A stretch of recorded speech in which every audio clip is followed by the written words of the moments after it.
কোনো শপে বলো বা মেলায় বলো, এই ধরনের যদি জিনিস দেখি মেয়েদের তো চোখ নির্ঘাত আটকাবে।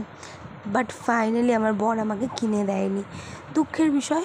যাক, ওখান থেকে দেখে দেখে একটুখানি বেরিয়ে পড়লাম, কারণ আমার এগুলো খুব খুব একটা ভালোও লাগে বা ভালোও লাগে না।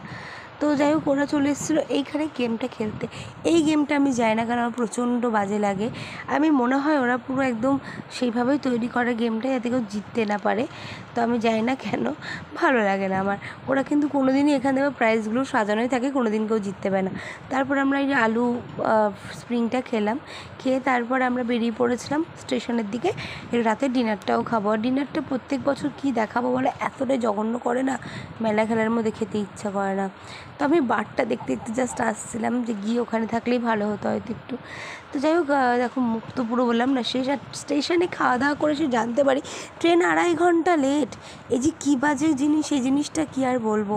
তো ট্রেনটা লেট হয়ে গেছে। তারপর দেখলাম একটু অ্যানাউন্স হলো যে রানাঘাট অবধি পুজো স্পেশাল ট্রেন। তো চলে গেলাম রানাঘাট অবধি। আর ট্রেনে উঠে তো সবাই পুরো একদম ক্লান্ত হয়ে গেছে সবাই, সে আর বলার কথা না। তো যাই হোক, এই ট্রেনে করে যদি কৃষ্ণনগর যেতে পারতাম তাহলে খুব ভালো হতো, যেটা সম্ভব না। আর দেখেছো কীভাবে ঝিমিয়ে ঝিমিয়ে ঘুমোচ্ছে, আমার চোখে ঘুম খুব একটা নেই। তো যাই হোক, এবার নেমে পড়েছিলাম। নেমে গিয়ে আবার তার পেছন পেছন লালগোলা আসছিলো। তো লালগোলা যাই না কেন আমাদের পেছন যাচ্ছে না। আর ভিড়ে তো আবার আমি শেষ। তাও রেহাই যে না, বাড়ি ফিরবো। আর তারপর কপাল খারাপ হলে যা হয়, তোমরা ভাবছো টোটোটা এত আস্তে আস্তে চলছে কেন।